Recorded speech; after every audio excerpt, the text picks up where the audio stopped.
Hello, good day to you. We're back. We took a week off from doing the show for Good Friday.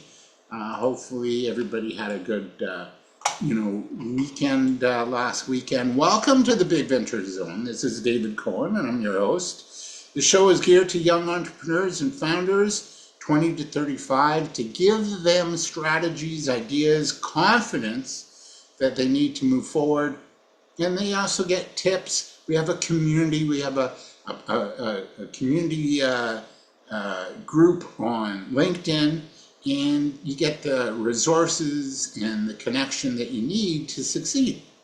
This week's guest is Devon Turcotte. Devon is a career advisor with a focus on helping Gen Z gain career clarity and make evidence-based career choices.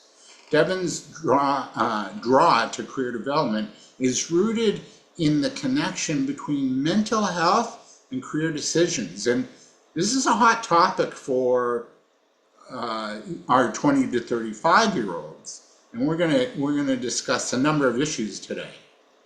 But Devon feels that this correlation between mental health and career decisions is a key feature of conversations with thousands of students, parents, and educators over 18 years working in career education and coaching.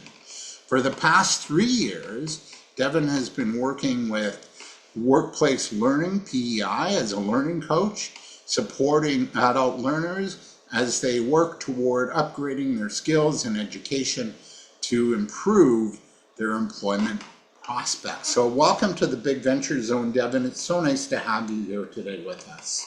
Wow, thank you so much for having me. It's always a delight to talk about this stuff. It's what I'm nerdy about. So, Yeah, I'm with you. I feel like really passionate about this because, what we're seeing is young people, the unemployment rate is almost double the national average. They're not getting jobs. They don't know where to turn. They feel a little despondent. Thus, the mental health connection is like, yep, yeah, yep. really important. And I don't see it improving anytime soon. So, what's causing these like higher unemployment rates, especially for young people, versus adults? Like, what do you see some of the key causes of? I think there's a few things going on. First off, as long as I have uh, paid attention to the economy, there's always somebody who says the economy is a dumpster fire right now. Yeah, Um, and unfortunately for our youth, that actually seems to be true at the moment. Occasionally, when people say that, it is true, but it's not always true. Usually, it's somebody trying to sell you something and goes, "Oh, the economy's terrible, but I'm the solution." But yeah, in this don't case, believe yeah, them. we're definitely in recession territory for sure. Nobody, I think, has officially declared it, but it doesn't look nice out there. Um, and whenever that happens, it's always younger people who end up getting the short end of the stick. And I think a lot of that is you have people who might have moved, if they were tired of their employer or they're ready for a new challenge because the job market is pretty unstable. You have people not moving as much as they would have, right? They're clinging and hanging on a bit longer for that stability. So without that movement, of course, there's not opportunity being created. You also have companies that are shoring up their own budgets a little bit. Like, okay, well, we can't really invest in as much in hiring new people or exploring new projects or things like that. So again, you have that lack of opportunity there. Um, and then at the other end of it, kind of right now, a unique piece is, of course, AI is playing a part here. And so you have companies that are actively making choices to put resources into AI as opposed to into people. And of course, this past week, the big headline on that was Oracle Yeah, doing a mass email firing of what was it, 30,000. 18% of their staff. Yeah, Yeah, 30,000 people. So, you have companies they're making those choices right now. It'll remain to be seen whether or not those were smart choices, I think. But, they're hedging bets too. So there's kind of a bit of a perfect storm of things happening right now for youth. yeah, I agree. And also adults. And let's not discount what's going on with the U.S. and Iran. I don't want to get into Yep. that because that's not what. Yeah, But with the fuel prices and it's really hurting, and it's got that trickle down effect. You know, absolutely. Yeah. there's always there's always like two sides to a problem, but I'm going to add one more. There's three sides to a problem. So the first one I want to explore with you is, and what does business need to do in order to provide jobs for our younger people, the Gen Zs?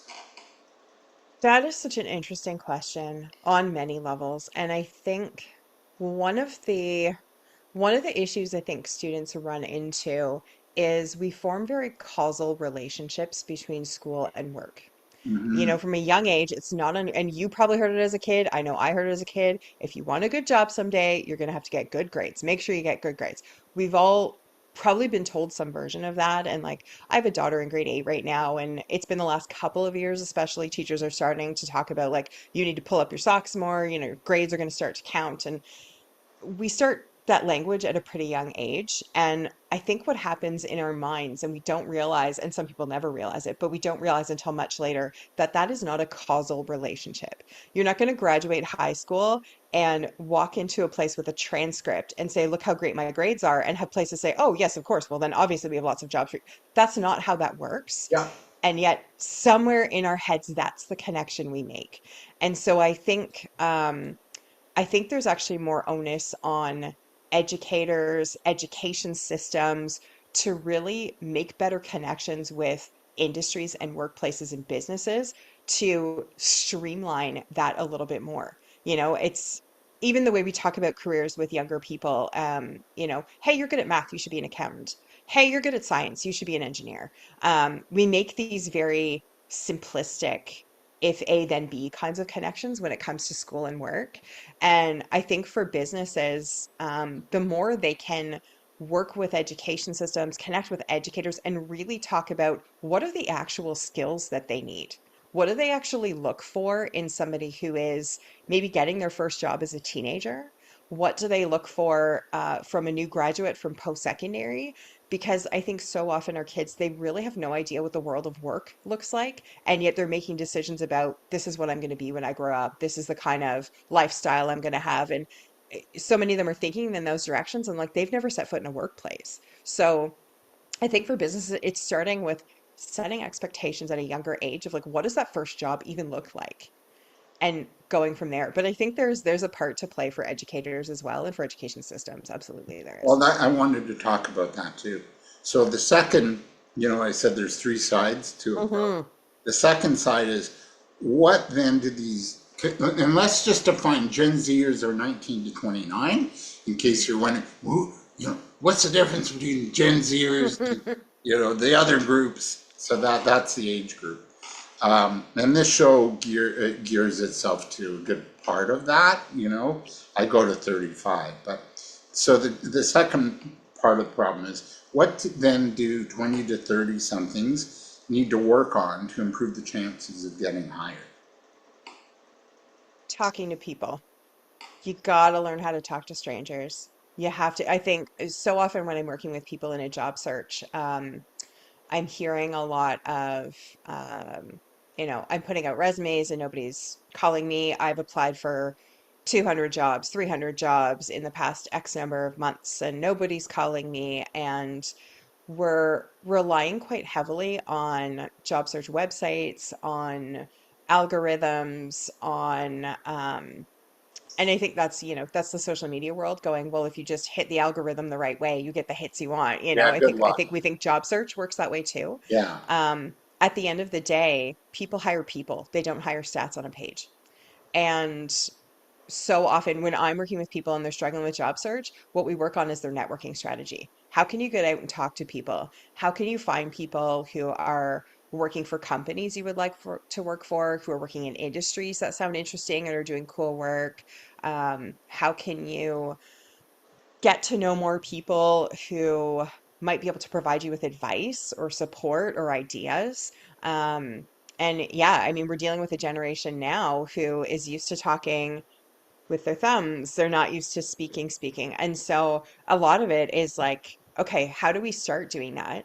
And then how do we identify people we can talk to? And then what kinds of questions can we be asking that will not only give information that is useful, but will also spark interesting conversation and will actually, start to grow a relationship. So I would talk to people is the most simplistic thing, but Yeah, and that's really it. I so agree. And our first guest on this podcast, when I launched it back in the beginning of February, was a fellow by the name of Tony Estevez, and his book is called "Talk to More People," and he's about human connection. And we had a family dinner for the long weekend last weekend, and I have a great niece she's 13, so she already knows she wants to be a lawyer.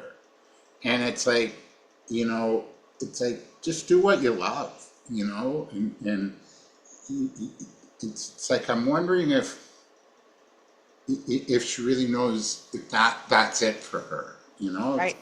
don't you're 13, go live life, travel, see the Yeah. world, meet new people, and then decide. You might have a whole different perspective. Yeah. Um, it was That's all an interesting one to me. Sorry to Yeah, interrupt you, but that's no, an no interesting one worries. to me. 13, she's never set foot in a high school and she's already gone, this is my career decision. Yeah, She's never set foot in a high school. yeah, and It's the you, disconnect is huge. yeah, and the other thing I'm going to ask you about that, I feel that it's about pleasing the parents. Oh, a Yes, I lawyer, think there's a that's lot an of that. easy profession. Yep. That's going to Yep. be successful. I'm going to get approval for that. It's Yep. like, screw that. Like the market's such, to me, that I think we need to follow our heart and our gifts and our talents and our skills. And what's your take on Yeah. that? I think too there's an element in there and we're seeing it younger and younger now. It's not something I think when I first got into the career game, it definitely was not something on kids' minds. But the average 13-year-old today is very aware of the fact that the world has gotten very expensive Hmm. and they have concerns about things like being able to buy a house someday. 13 and 14-year-olds have worries about that. And so I would imagine there's also something in her head of like lawyers make a lot of money, so I'm going to be okay if I pick that. Right. Yeah. Yeah. Yeah. And you're right. Now, the third part of the problem, finally, what does the province and the federal government need to do to Oh. create more opportunities for work? Because I'm just not seeing it. I'm not seeing it federally and provincially. They're cutting programs. Like there Yeah. was about a month ago, they're cutting learning programs for newcomers. What happened? Oh, I know. oh, I Okay. have so many opinions on All this. right. Okay, so first Well, off, get it would that be really, Tylenol, okay? yeah, like how, uh, um, first off, it'd be really nice if they talked to each other and got on the same page. So one thing a lot of people don't understand is sort of how funding works between the two entities. So, federal, like through ESDC, which is what is that, Economic and Social Development Canada, they will fund like workforce development programs. They will fund um, job creation types programs. So some of the work I've been involved with through Workplace Learning PEI has actually been working with Indigenous social enterprises. And so they get funding from the federal government to start a business, and the whole idea is to employ people for one thing, and also to help develop their skill sets so that ultimately they will be prepared for other types of employment as well. They may go into self-employment, it preps them for post-secondary studies, all these kinds of things. So from the federal level, they can do that kind of stuff. However, education and training programs tend to be jurisdictionally and delivered at the provincial level. So there may be federal funds that go into something like a workforce development program. So maybe training on something to, for skills for success, or federal dollars pay for like summer jobs, funding for students and those kinds of things. But in terms of like funding universities, colleges, apprenticeship programs, all of that is provincial. So I think it was just before the last federal election, the minister of something, because I never remember, and it just put out this huge announcement. And I remember I crafted an email that went to that person, my local MP, and then also to some of my provincial government representatives. And then I think they ended up calling an election like 2 weeks later. So of course, then everything just sort of died in the water. Right, But they announced this huge thing of how they were putting all this money into a marketing campaign to promote careers in the trades. I'm a big fan of promoting careers and trades. That's how I got started in this work, was going out to schools to talk about careers and trades. right. And I'm a huge fan of that, except marketing does pretty much nothing. And even like I'm a huge Blue Jays fan. I've been a baseball fan like my whole life. Good for And you. since we started watching the games this season, I've noticed if we're watching like the Ontario feed of Sportsnet, you get ads from the province of Ontario promoting careers in the trades. Ads are cute. That's a lovely idea. But realistically, you have to be educating people on what those jobs are and what they actually do and what the process looks like. You have to be educating the parents because parents play a huge role in youth employment and career decision making.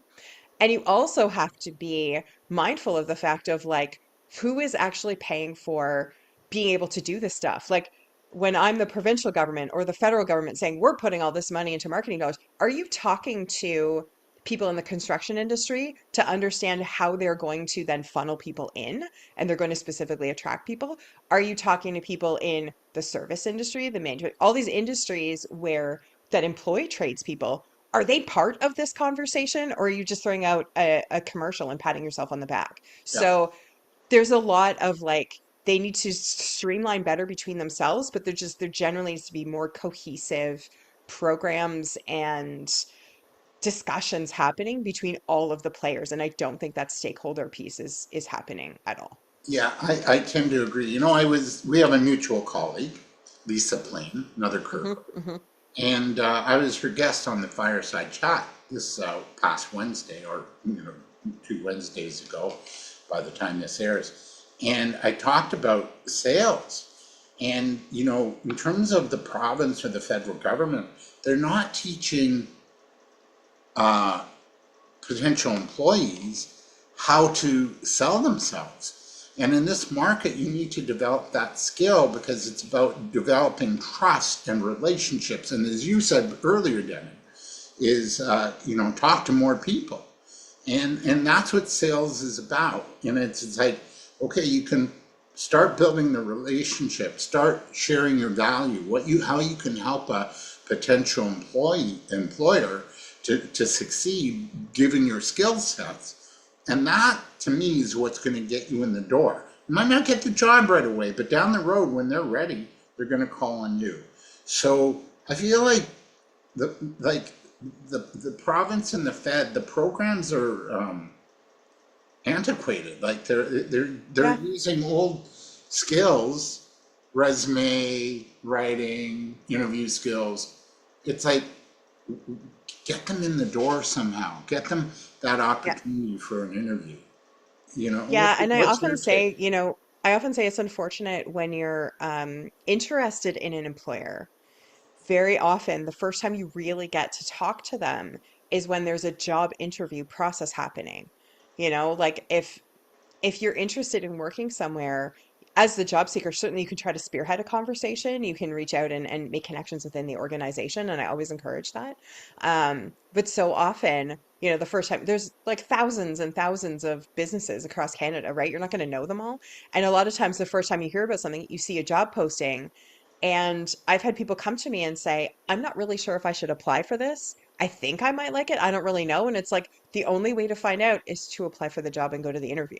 Yeah, There's not really an intermediate step somewhere of, yeah, like, hey, could you just have sort of an open door drop in kind of day where people could just pop in and find out who you are and what you do and what it would be like to work there? Um, Employers don't really do that. And it would actually be really nice if they did. yeah, Yeah. I agree. Yeah, and I guess, I like the idea of job fairs. I like the idea of, I used to work with the city of Toronto. I ran an entrepreneur program for young people. And, but a lot of the work with the city of Toronto with TESS, Toronto Employment and Social Services, was around career. And they would have, Starbucks hiring, and they'd come in, Starbucks would interview people there on the spot. And I think that's pretty good. That's a pretty creative approach. Yeah. Um, the next thing I think I want to ask you is, you know, I've been talking to a few young people in my circles, and the thing that gets to them, and I want your feeling on this, is younger employees, they want them to volunteer first to get the experience and get their foot in the door. And my view is that's nice, but I feel there has to be an exchange, of energy, be it money or some other form of compensation. Do you like that idea of, empowering youth to volunteer with a potential employee, or, like, are you in favor of that, or do you feel like I do, which is there should be some form of an exchange? I agree with you. There should be some form of exchange. I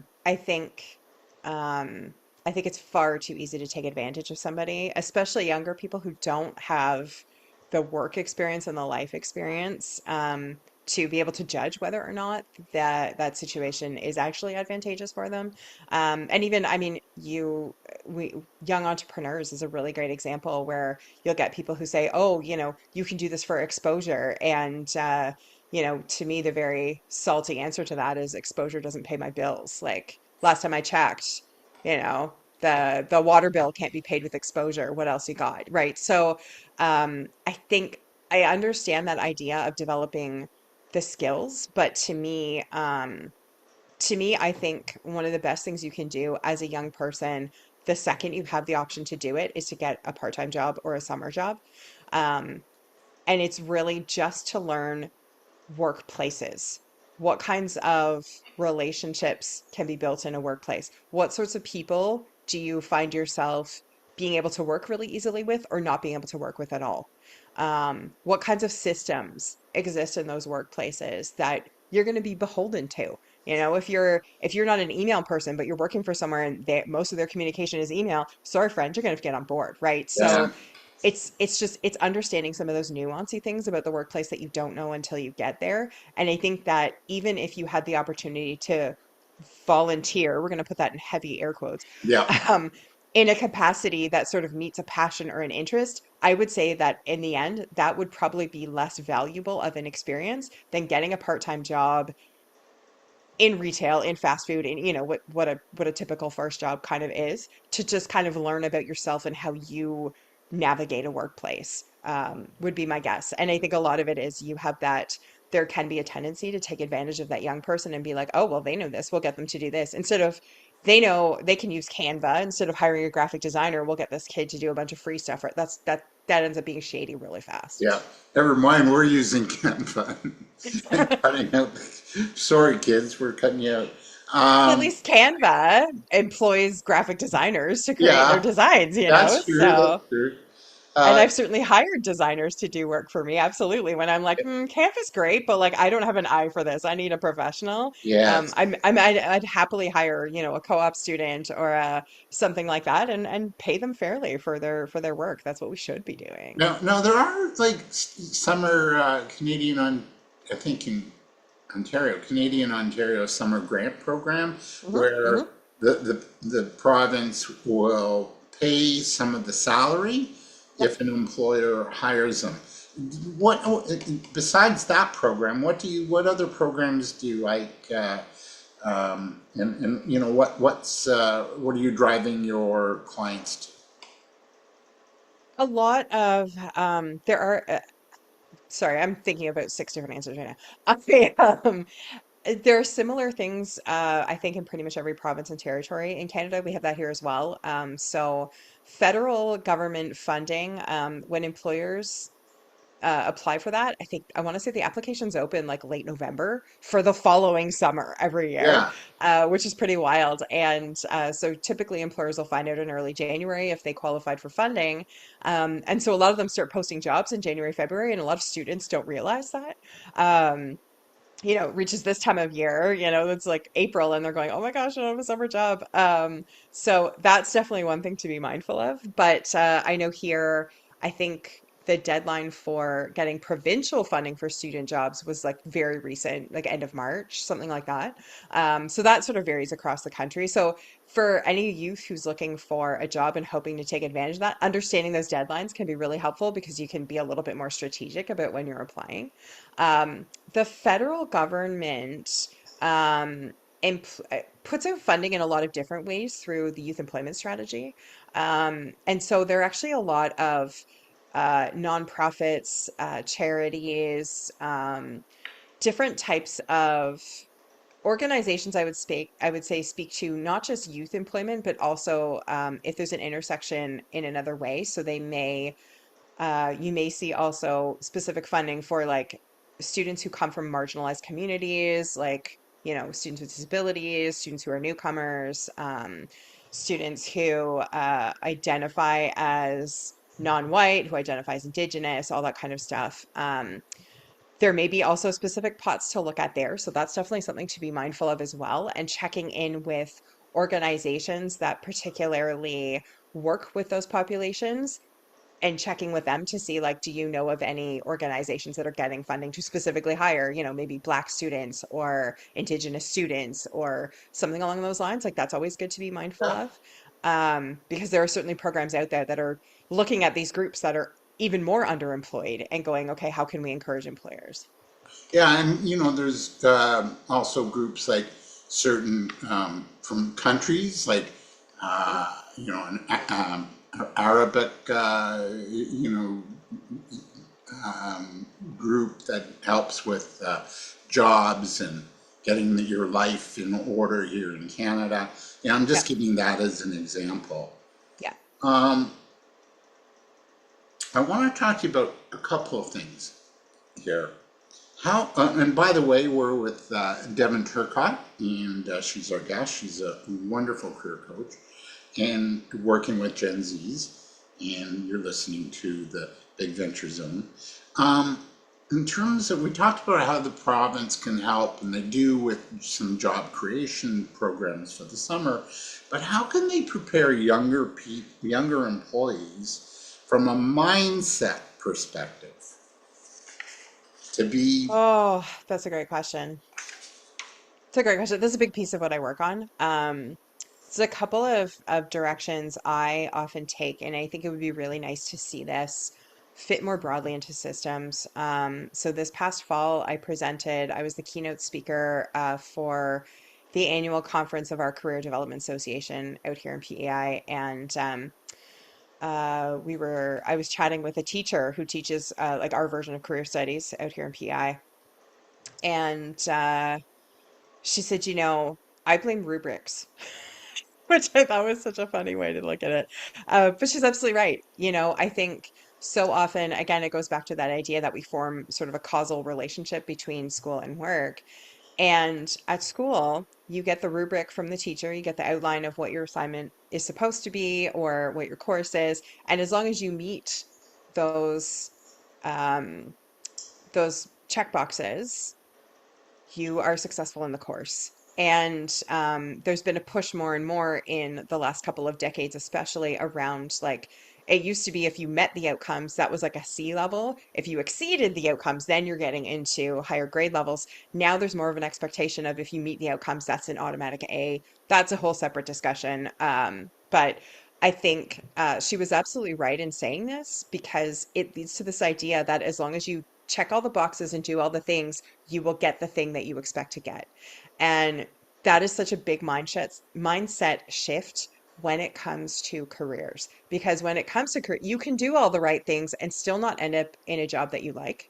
You can be trained for the thing and you feel super passionate about the work, and you can be in a horrible workplace environment where you burn out in 6 months. Yeah. You can and with careers, I mean, with a lot of things, but with careers, the only way to 100% know that you are doing a job that you like doing is to do the job. So for students, and this is often the biggest thing I say to people to kind of take that pressure cooker off the 16-year-old who goes, I have to make a perfect decision here. It's like, you're not going to know. Maybe you've wanted to be a vet since you were 5 years old. Cool. You're not going to know until you are a vet that you want to do that, that it's actually the right fit for you. And so it's setting this mindset, and I would love for this to be core in every career class across the country. It's setting that mindset of it's okay if you do all the things right and you still don't end up where you thought to, because there wasn't any other way for you to find out. Yeah. And it's okay not to like the job. It's okay It's to okay not to like the job because you weren't going to know until you did it. There's exactly. just no way other way to do it. So I for me, that's a big one. yeah, and I like that. I remember one of my first jobs. I was a dishwasher in a restaurant. I was a teen, Excellent. right? Yeah, but Yep. I lasted 2 weeks. You know why? Because the owner of the restaurant, the woman and the cook, oh my God, they would get into yelling matches in the kitchen, and I'm washing dishes. And it's like and then they started to throw plates at each other. It's Oh, like, no, Jesus. this is not a Right. good place, right? Not a good environment, right? And No, it has nothing to do with the job. You can wash dishes in any kitchen in Toronto. toxic Nothing environment. to do with the job. Yeah. Yeah, It, it, absolutely. now, with Gen Zs, um, how do you get them to master the interview and show up well at work? And show up well when they go in and make these new relationships. Like to get the position they want. What would you advise those that you work with to show up well, be professional, get the interview, and be cool, The so first off, talk to people. Talk to more people. Talk to people, talk to strangers, talk. Okay. So, and that's something like I do an exercise with my clients. I call it drawing your network, when we're talking about informational interviews and whatever. And I'm like, listen, you don't have to do your first informational interview with like the CEO of a company and cold call them and harass them on LinkedIn and hope they'll get back. Like, that's not how that works. Start with like people who are known to you but kind of strangers. So people like your parents' coworkers or like the the more distant relatives that maybe you only see at the holidays. So you kind of they're probably going to say yes if you're like, "Hey, can I ask you some questions about your career?" But there's also enough of a stranger element that you're going to be like, "Okay, I have to make a good impression here." And starting that from a young age helps to build that practice of being in an uncomfortable environment, talking to people that you don't really know. Just that alone really like lessens a lot of the anxiety.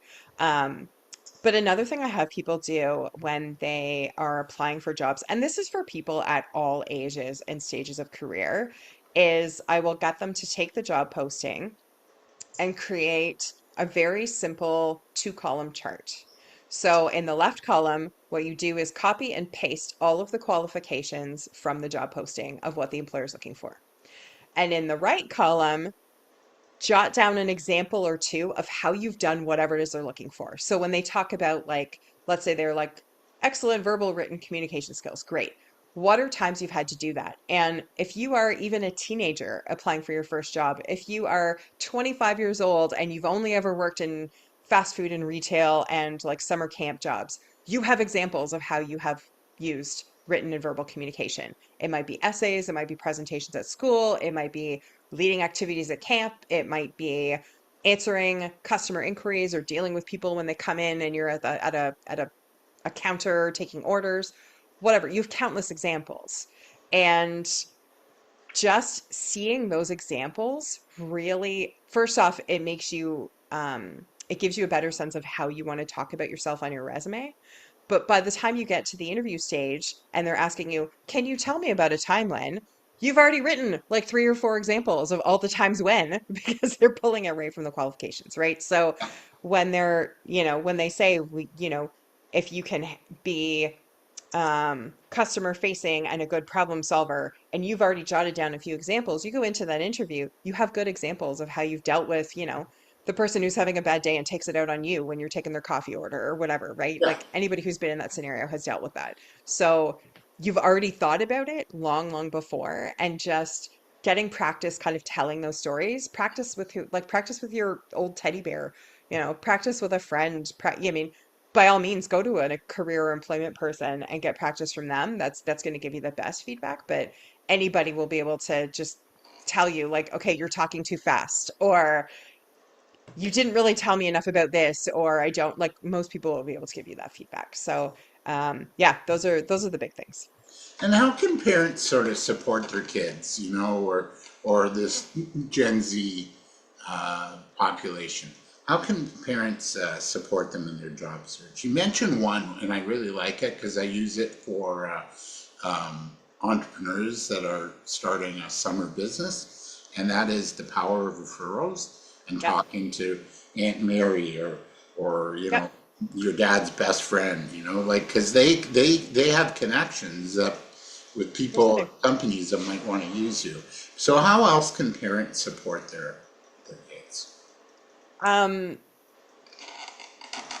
yeah, the connection thing is probably the biggest, to be honest.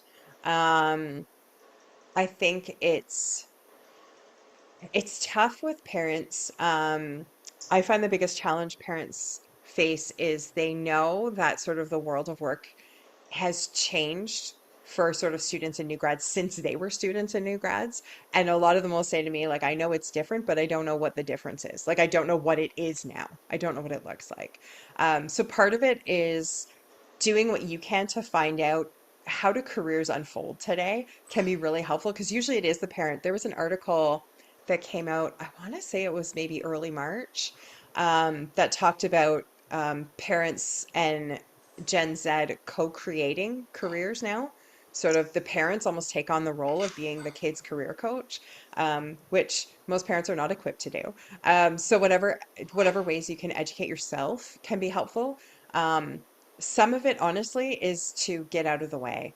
Um, Too often I hear stories of parents who are um, calling employers on behalf of their kids. Don't do that. They have to do it. Um, Parents who are showing up at job interviews with their kids, don't do that. They have to do it. I'd be Parents who embarrassed. are, yeah, you would think, right? But some, they don't. Um, Ultimately, it's never ever comfortable. And speaking as a parent, I know this, it's never comfortable to watch your kids try and fail. It's never comfortable to watch them do something that is just beyond them right now, but you have to let them because that's the only way they're going to be able to do it. Otherwise, what's the end goal? 20 years from now, you still want to be calling their employers and going to job interviews with them? Of course you don't. You want them to develop that skill. So unfortunately, a lot of it is like getting out of the way and letting them fail. Yeah, and just being Yeah. supportive.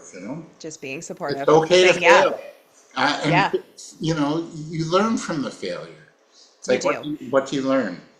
I Um, think too, it's helpful for them to talk about their early job experiences, to talk about times in their own careers where, things took a left turn and they had to deal with it and they just dealt with it.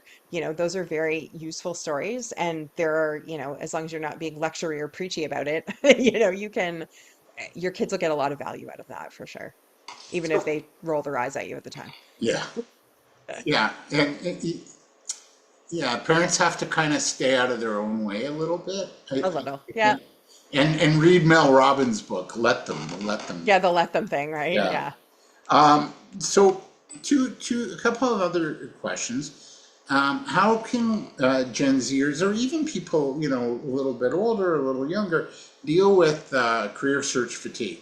Where, great, I'm sending resumes out, I'm getting nothing, right? Mhm. And then the other is, how do you deal with rejection? Um, Career search fatigue is inevitable. I have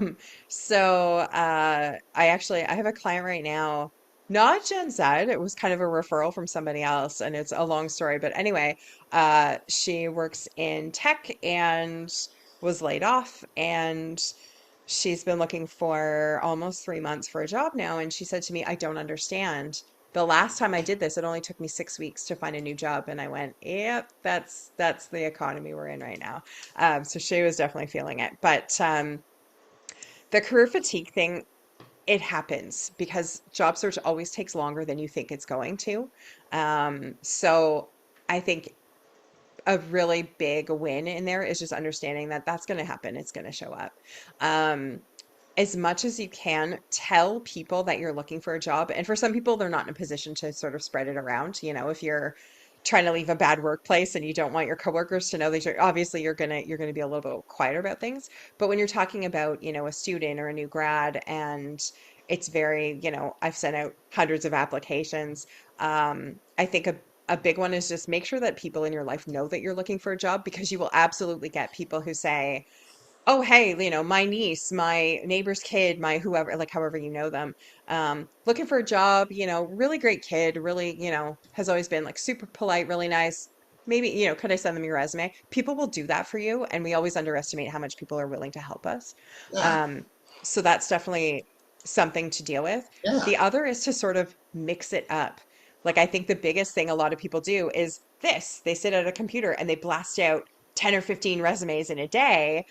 That's not really like, you want to maybe do that a couple of days a week, maybe one day a week, but a lot of times it's research companies, research industries, what's going on in your region or your neighborhood that you could maybe piggyback on. Who are some people who have great employers as reputations? How can you get to know some people there? Like, book coffee chats, reach out to people and like mix it up so you're not just staring at your computer screen all day going glass-eyed. That yes, will make a really big difference too. yes. I love that. A great Yeah. strategy. I'm a big believer of even doing a little direct mail piece. You Yeah, know, can work maybe for sure. you want to get into the food business, the food sector. Do your resume up like a menu. For the main course, I'm in this school. For the or sorry, for the appetizer, I'm in this school. For the main course, here's my experience, so, and you have your jobs listed.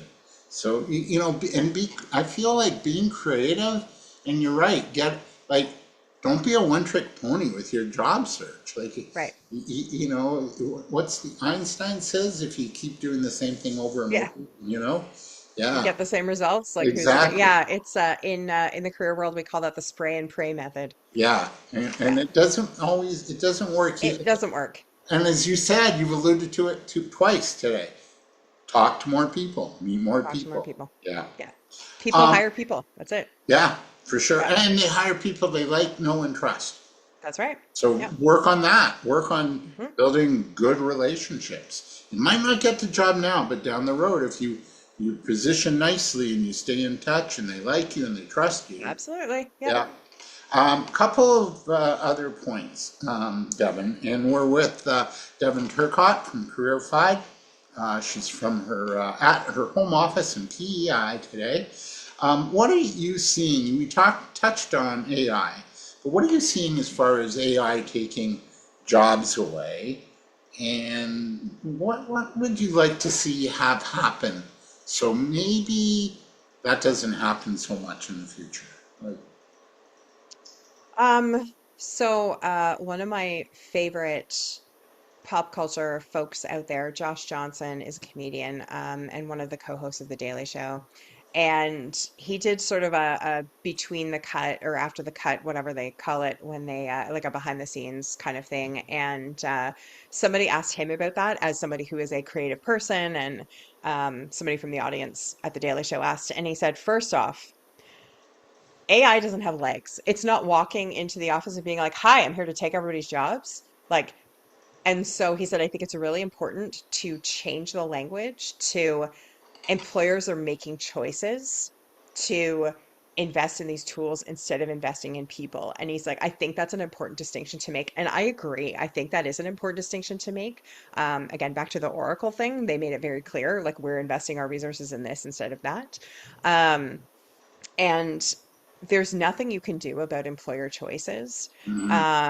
And to me, that's all the more reason to double down on building relationships and talking to people, because it's the big Oracle kinds of companies at this stage that are going, we're going to lay off 30,000 people and use AI instead. Um, and it's easy to get scared by stuff like that. Your local small startup that is trying to establish itself in the market is not doing that. They need the human ingenuity piece. So, and you're not going to find that by camping out on Indeed. You're going to find it by talking to people and who talk to people who talk to people. Um, I think I think there's AI is out of the box. Pandora's box is open and we all have fire now and it's going to be what it is. So I think understanding how it can be used as a tool in your particular sphere or in the organization or the industry that you want to get in, and understanding how you can work with it will go a long way, because that's another skill you can talk about. when you are either doing informational interviews or you are actually interviewing for a job is how you have adapted AI into your own technical skills, whatever that means for the type of work you're doing. Um, but I think ultimately it's looking for companies and looking for industries and looking for work where AI is only going to be able to have a limited reach. Um, AI can't build houses. You're going to need skilled tradespeople no matter what.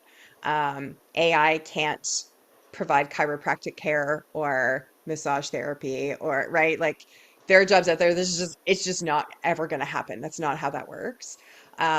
So I mean, a lot of it for the job seeker and for the career explorer is kind of going, what's important to me at this juncture? Is it important to me to do it has to be this work and it has to be this time and I have to be doing this and I have to be doing it for pay? Or is it maybe being a writer or being a musician or being a comedian or being um, an what's the word, like a software developer, maybe that's something I just do because it's fun and I look for another way to earn money. So for the job seeker, it's kind of going, all right, well, this is here. So how am I going to work around what's there? I feel right now we're in a zone of lack of hope, and I don't feel our federal or provincial governments are giving us a vision for the future in terms of jobs. And so there is this fear and uncertainty, especially with when you're hearing stories like Oracle, moving towards AI and not so much people. And so there's a lot of fear as well. Is there a hope for improvement and opportunity in your estimation in the job market moving forward? Absolutely. Um, and I say that because it's really about sitting in and embracing our humanity. There are always people who need other people, and not just in an employment capacity. There are always people who need someone around to be a friend, to be a supporter, to be, at the end of the day, my hope is that we remember that we still need each other. Humans have survived historically because we're really good at making groups. We're really good at organizing ourselves. That is the key to our survival as a species. And I think the more you see the big companies doing this, that, and the other thing, that's all the more reason to go down to your local store and chat with them, to look at the employers in your community, in your neighborhood, and go, what are you doing? What are you up to? What are you doing? How can we do more of that?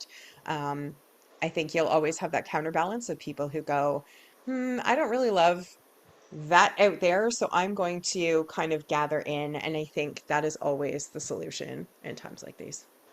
I totally agree. And my other view is we live in a world with so many problems, and we need people to help solve those problems. Yeah. Right. Yeah. I'll just share one thing. I lost my dad when I was young, and one bit of advice he gave me was, and I remember I was a kid when I asked this question. I went into the den. My dad loved to read and study, and I said, "Dad, how much does a clown make?" I guess I should have chosen the lawyer, like my great niece. Anyway, and he said, "What do you care what it makes? Just do and be happy." What's your take on that as we close? I love it. I think that's ultimately, I think, there's a great quote out there, that's something like, um, when you're kind of unsure of the world, it's a similar idea, but like invest in what lights you up because what the world needs is more people who are lit up. And I think you can never go wrong with that. You will always find ways to figure out how to earn income But, when people talk about being passionate about their work or you should follow your passion, I'm not a fan of that. I think you should be passionate about your life. Your work may or may not be something that really fires you up and makes you excited, but it should be something that supports your life. So if you can be passionate about your life first and then figure out how to support it with an income, I think that's probably one of the healthiest approaches anybody can take to a career. I totally agree. And I think we need to remind our younger generation that it's okay to be passionate about your life and it's okay to work on creating your best life. Yeah. Right. Devin, this was great. What a joy having you as a guest. I've interviewed a lot of people in my career. I had a radio show for 7 years or 9 years actually, and I had the late Dr. Stephen Covey and the teachers from The Secret on way back when, So, and this was one of the more enjoyable interviews I've ever had. So thank you. Oh, well, thank you. I was, like I said, I'm a nerd about this stuff. I could go on for days, so it's probably good you put a time limit on Yeah. it. Okay, enough. Cut. Somebody bring Um, out the big hook, pull her off Yeah, stage. yeah, exactly. What's it? Yeah, get the hook out. Where do we reach you to work with you and get to know you? And yeah, My website is careerified.ca, and you can find me on LinkedIn, and you can find Careerified on Instagram and Facebook. all right. This was such a joy. Again, that was the fabulous. I'm going to say the fabulous Devon Turcotte, and she joined us from her home office in PEI. Next week, we're going to talk sales, marketing, and maybe a little bit more AI with business coach Erica Scott. I am David Cohen. This has been another edition. I think we're week 8 of the Big Venture Zone. If please, when you see us post on Facebook, on YouTube, like, share, comment, and yeah, just in the meantime, have a really good week, everyone. And again, Devin, such a joy to have you today. Really, thank you. Thank you, Anne, for having me.